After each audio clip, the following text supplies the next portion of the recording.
adopted daughter of the Blackwood Pack, and the year I completed my first shift, I fell in love with my foster brother, the legendary Alpha General Damian Blackwood. I was lively by nature, yet I buried those feelings deeper than anyone could imagine. But someone discovered my secret and exposed it to the entire pack, and suddenly everyone pointed fingers at me, calling me a shameless Omega. My alpha father said I had disgraced the Blackwood name and no longer deserved to be called his daughter. Even my foster brother, who had always treated me gently, turned cold overnight. He handed me over to a beta officer from the Border War Pack and ordered him to teach me obedience according to Alpha law. 3 years later, my foster brother finally remembered I was still at the border camp and sent someone to bring me home. He asked whether I still harbored improper feelings for him, and I lowered my head and shook it humbly. Only later did he see the scars and bite marks covering my body, and learn that the warriors under his command had entered my quarters whenever they pleased. His eyes turned blood red, and he went mad with regret. It was my 3rd year in the Border War Pack's border fortress. Damian Blackwood sent people to retrieve me. It has been 3 years. Has Celine learned obedience yet? Tomorrow is my mother's moon blessing banquet. Bring her back. Those were Damian's exact words. When the pack attendants from Blackwood Citadel arrived, I was cleaning blood-soaked armor for a group of warriors. Enduring the stench of blood, sweat, and wet wolf hides, I worked through pile after pile for 3 full days. It was the heart of winter, and if I worked too slowly, the water would freeze solid, so I had to keep moving without rest, my hands submerged in icy water all day, until frost sores swelled across both of them. Even though I never stopped working, Rowan, the beta officer assigned to supervise me, continued to curse at me. Stop acting like some precious pack princess. You're a disgraced Omega sent here by the Alpha Commander himself, so do your job unless you want to suffer.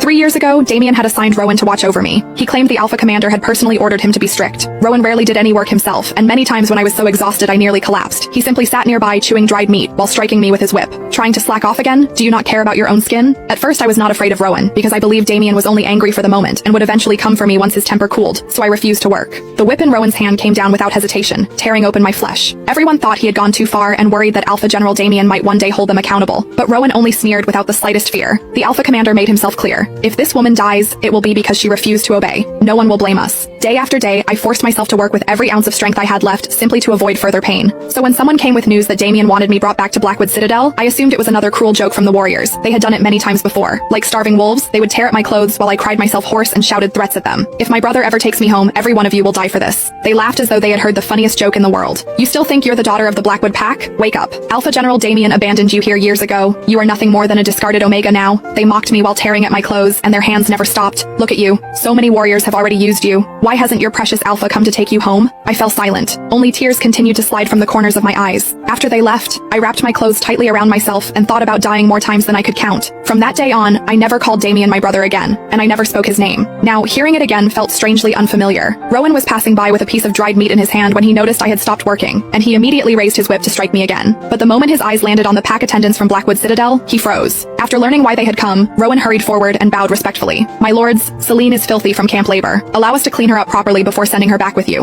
Rowan dragged me back to the camp and ordered hot water